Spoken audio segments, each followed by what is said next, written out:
Bonjour les amis, examinons les acquis du 31 décembre 2025 au 4 janvier 2026. Nous avons assurément acquis une vision qui devrait nous bouleverser. Ces premiers jours de ce podcast d'éveil des hommes de loi et assimilés ne sont pas de douces considérations. C'est un électrochoc, un manifeste pour ceux d'entre nous qui portons la responsabilité de la loi. Réveillons-nous. La leçon du 31 décembre, la vérité est une lumière, pas une commodité. On nous a répété, le Verbe était la vraie lumière, et dans la même heure, celui qui ment n'est pas de la vérité. Le message est brutal. Dans nos cabinets, nos prétoires, nos bureaux, nous jonglons avec les faits, les interprétations. Mais où est la vérité? La tolérons-nous seulement ou en faisons-nous l'exigence absolue, la colonne vertébrale de chaque dossier?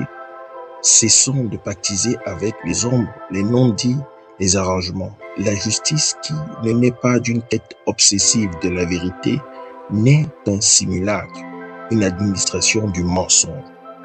La première leçon est un coup de poing. Sans vérité, pas de justice. Point. Leçon du 1er janvier, votre autorité doit avoir un visage humain, pas un masque de procédure. Que le Seigneur tourne vers toi son visage. Cette bénédiction est un ordre. Elle nous ordonne de regarder en face la personne, l'être humain derrière le justiciable, le dossier, le numéro de parquet.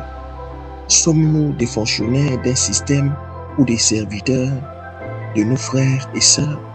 Combien de fois nos décisions, pourtant légales, écrasent-elles la dignité parce que nous avons oublié de regarder dans les yeux? La dignité n'est pas un concept théologique, c'est le fondement inattaquable de tout droit. Si votre action ne la protège pas activement, elle la trahit. Le changement commence ici. Retournez votre chaise, tournez votre visage vers la personne. Reconnaissez en elle un enfant de Dieu avant de voir un contrevenant. La leçon du 2 janvier, vous n'êtes pas la loi, vous en êtes que la voix. Arrêtez de jouer au Dieu. Jean-Baptiste crie, je ne suis pas le Christ, je suis la voix. Elle claque. Nous, juges, avocats, greffiers, policiers, gendarmes, nous risquons chaque jour de nous prendre pour la source de la justice. Nous confondons notre robe, notre titre, notre code avec la justice elle-même. Humilité radicale. Notre rôle n'est pas d'incarner un pouvoir, mais d'être une voix claire qui aplanit le chemin pour que la justice puisse passer. Démolissons notre ego professionnel. Notre mission n'est pas de briller, mais d'éclairer. Pas de dominer, mais de servir en préparant les voies. Si votre fonction vous enivre, vous êtes déjà en dehors du chemin. La leçon du 3 janvier, votre regard doit être celui qui reconnaît l'agneau, pas celui qui ne voit que le péché. Voici l'agneau de Dieu qui enlève le péché. Ce regard de Jean-Baptiste change tout. Il voit au-delà de l'apparence. Il discerne la mission de libération. Quel est notre regard sur la personne qui comparaît? Un regard qui catalogue la faute, l'infraction, le passé, ou un regard qui cherche derrière l'acte l'être humain à restaurer, à réconcilier, à libérer? Une justice qui ne vise qu'à punir est une justice mutilée qui a oublié le cœur de l'évangile, l'agneau qui enlève le péché. Exigeons de nous-mêmes ce regard transformé. Cherchons à guérir, pas seulement à trancher. La leçon du 4 janvier, la parole que vous maniez doit créer et incarner, pas seulement réglementer. Le Verbe s'est fait chair. La parole de Dieu n'est pas restée un beau principe. Elle s'est incarnée, elle a touché la saleté, la souffrance, la réalité. Et nous, nos jugements, nos lois, nos réquisitoires, sont-ils des paroles de chair ou de papier? Des paroles qui prennent en compte la réalité tangible, complexe, désordonnée des vies que nous impactons, ou des abstractions qui volent au-dessus de la réalité humaine.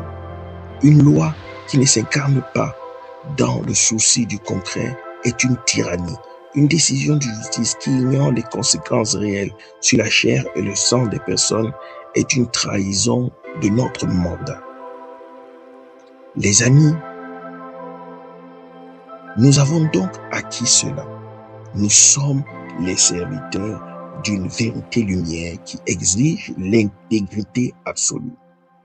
Notre autorité n'est légitime que si elle a le visage tourné vers la dignité sacrée de l'autre. Nous devons exercer notre pouvoir avec humilité d'une voix, non l'arrogance d'un maître. Notre regard professionnel doit devenir un regard de discernement et de restauration. Enfin, notre parole doit être créatrice d'un ordre juste et incarné dans le réel. Si ces 5 leçons ne nous choquent pas, si elles ne remettent pas en cause nos routines, nos certitudes, notre confort procédural, alors nous n'avons rien compris. Ce n'est pas une mise à jour de nos méthodes, c'est une conversion de notre posture professionnelle.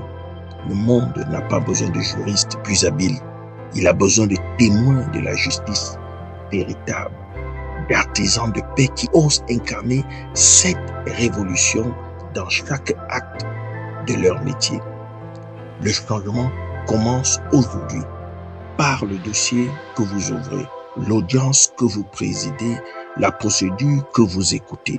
Servez-vous du côté de la lumière ou du côté du système? La réponse n'est pas dans nos codes, mais dans nos cœurs et dans nos actes. Agissons maintenant. Je suis la terre du Christ. Et vous?